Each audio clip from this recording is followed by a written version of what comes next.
కూడా నిన్న గద్దర్ అవార్డ్స్ చూస్తుంటే ముఖ్యమంత్రి మాటలు వింటుంటే నాకు ఒకటి గుర్తుకొచ్చింది.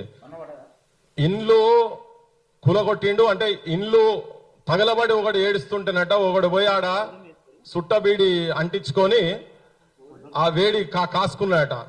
నాకు ముఖ్యమంత్రి రేవంత్ రెడ్డిని చూస్తుంటే నాకు అట్లే అనిపించింది. ఒక దిక్కు ఆడ ఇండ్లు కూలగొట్టి ఒక యుద్ధ వాతావరణం లెక్క తయారు చేసి ఆయన వచ్చి ఇక్కడ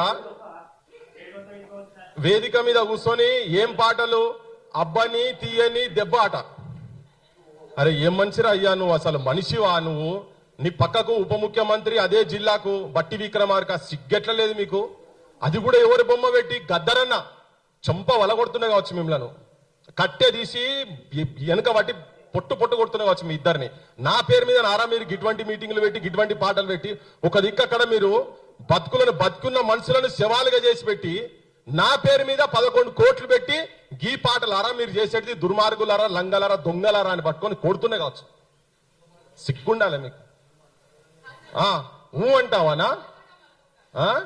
వంగతోట మలుపట. అరే మీరు పురుగుల పడి సస్తారు అయ్యా. మీరు చెప్తున్నా, నేను ఇట్లా మాట్లాడలే కానీ మాట్లాడాల్సి వస్తున్నది. మిమ్మల్ని అట్లా చూసిన తర్వాత తీసేరా గద్దర వాళ్ళు. ఆ ఇచ్చినాడు నేను కూడా వేదిక మీద ఉండి నీకు చేతులు చేయి కలిపినా కానీ ఇవాళ రిపెంట్ అవుతున్నా. అసలు మీ ఈ దుర్మార్గుల చేతులలోనే గద్దరన్న అసలు అవార్డులే ఇవ్వద్దు. అసలు ఇజ్జత్ తీసి పడేశారు. నా కుటుంబ సభ్యులు కూడా విజ్ఞప్తి చేస్తున్నా, నాకు బాగా దగ్గర కానీ నాయన మీరు ఇటువంటి వాటితో మీరు ఐడెంటిఫై కాకండి. పక్కకు పోయి కూర్చొని చేతులు కలిపి నాకు వస్తాయిగా ఫోన్లు, నాకు స్టార్ట్ అవుతాయి. నేను కూడా గద్దర్ ఫౌండేషన్ మెంబర్ని కాబట్టి. కానీ ఇన్సల్ట్ అనిపిస్తుంది. గద్దరన్న వ్యక్తిత్వం ఏంది, గద్దరన్న జీవితం మొత్తం చేసిందేంది, వీళ్ళు ఇప్పుడు చేస్తున్నది ఏంది?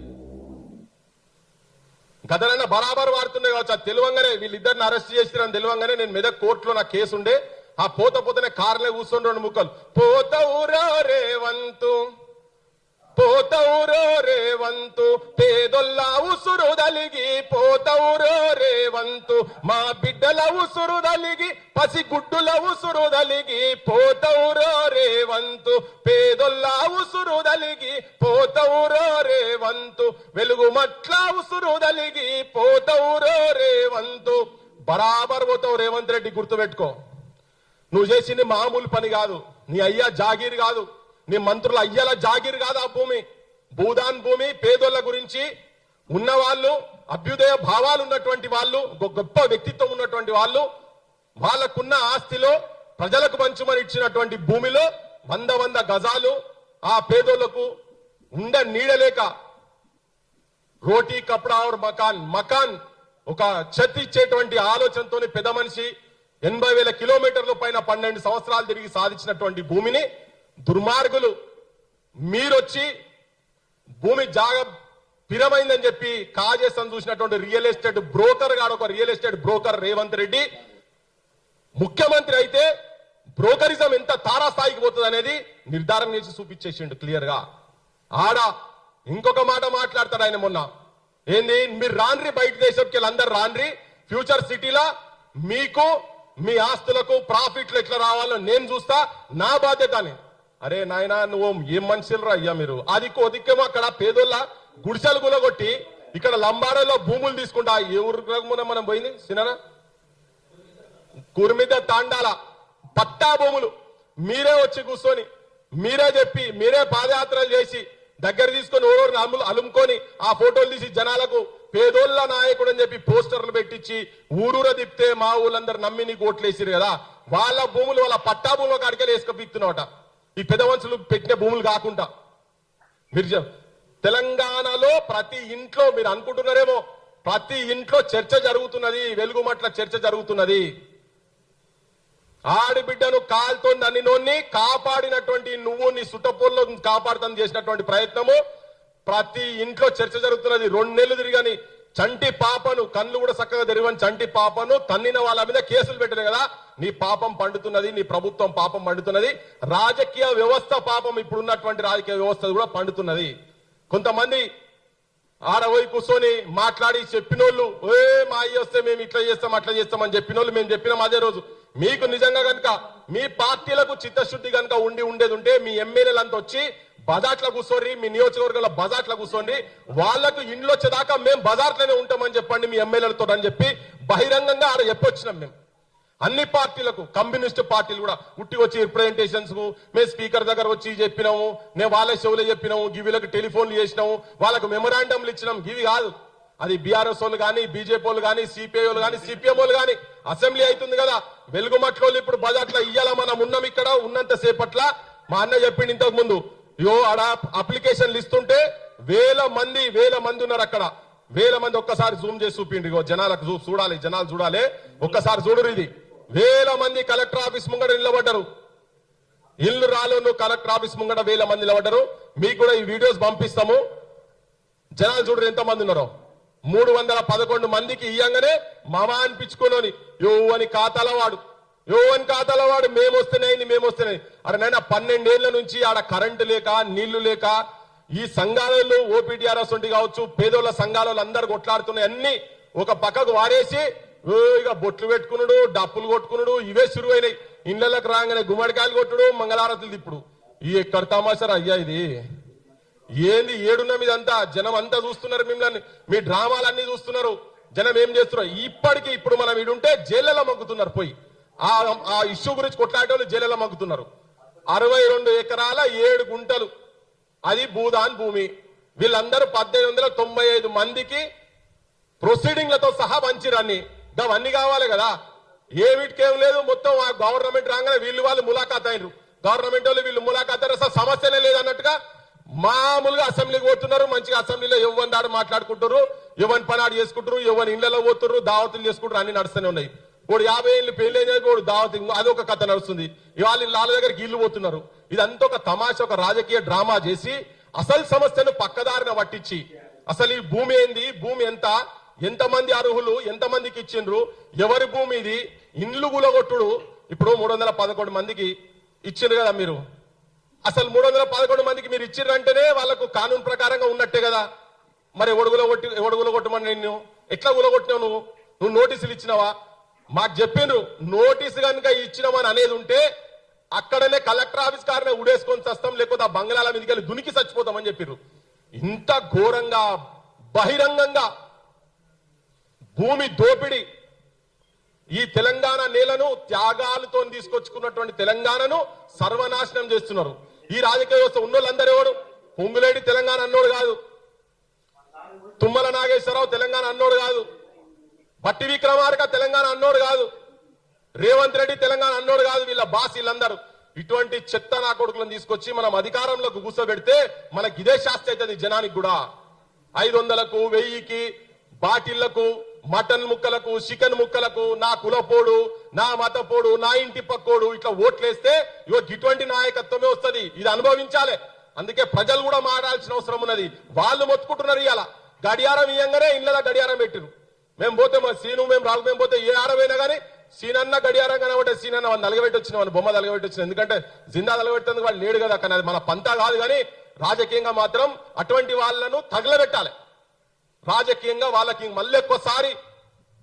మళ్ళొక్కసారి వాళ్ళు మళ్ళీ ఎమ్మెల్యేలు, ఎంపీలు, మంత్రులు కాకుండా చూడాల్సిన బాధ్యత కూడా ప్రజల మీద ఉన్నది. నాకైతే నమ్మకం లేదు వాళ్ళు ఉన్నట్టు ఇస్తారని చెప్పని నేనైతే అనుకుంటలేను. మళ్ళీ ఇంకోటేంది, ఎంత బదనా వీళ్ళే దొంగలు, ఉల్టా చోరు కోతువాళ్ళు అన్నట్టు వీళ్ళే దొంగతనం చేసిర్రు, వీళ్ళే భూమి మింగినరు.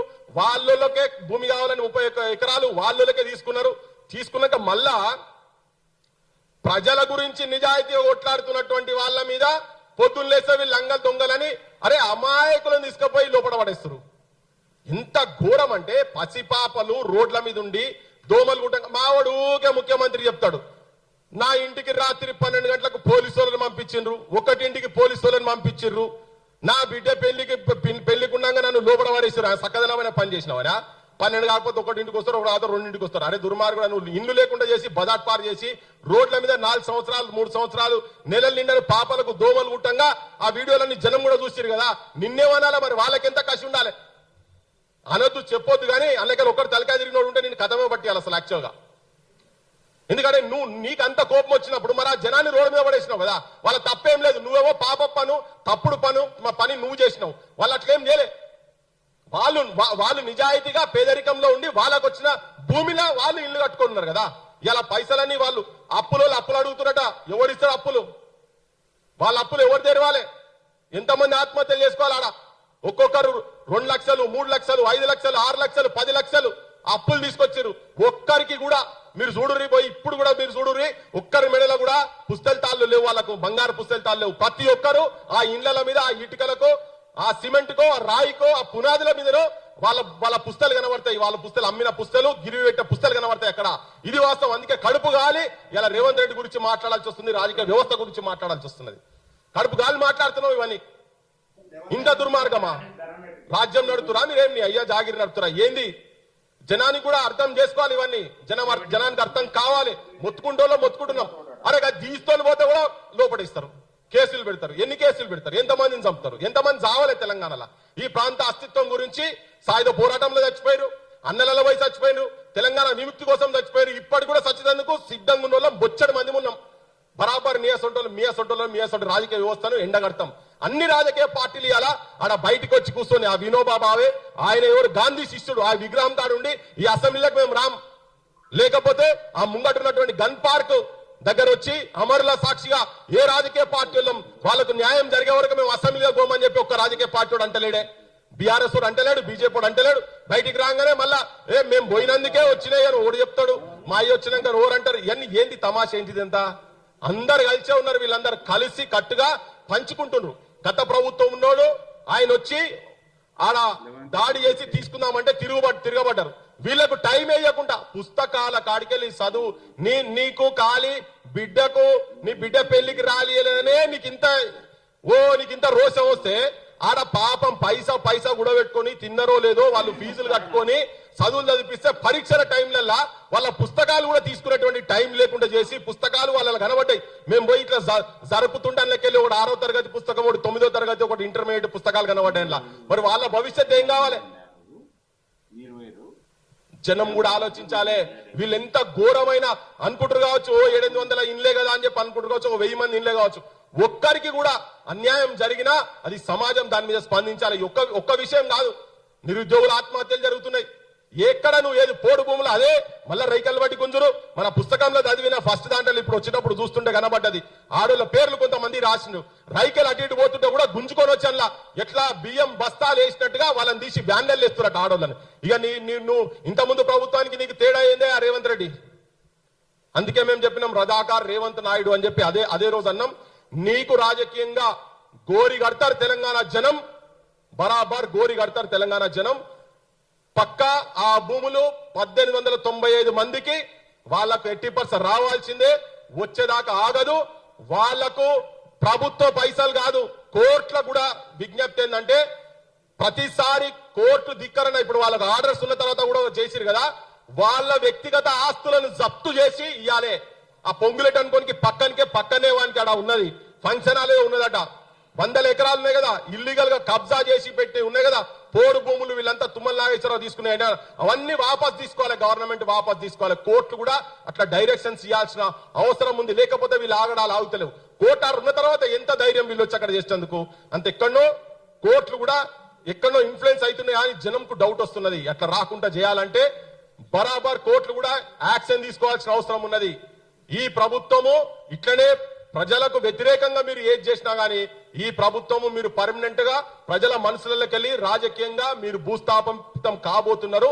మిమ్మల్ని రాజకీయంగా జనం తగలబెట్టే రోజు తొందరలో ఉన్నదని చెప్పి మీ అందరికి విజ్ఞప్తి చేస్తున్నా. అన్న ఈ ఫైట్ లో మేము ఏడాకా అయితే ఆడిదాకా పోయేటందుకు సిద్ధంగా ఉన్నాం. ఆల్రెడీ మేము దాంట్లో ఇన్వాల్వ్ అయి ఉన్నాం కాబట్టి భవిష్యత్తులో కూడా మీతో కలిసి పనిచేస్తాం. జై తెలంగాణ, జోహార్ తెలంగాణ మన వీరులకు.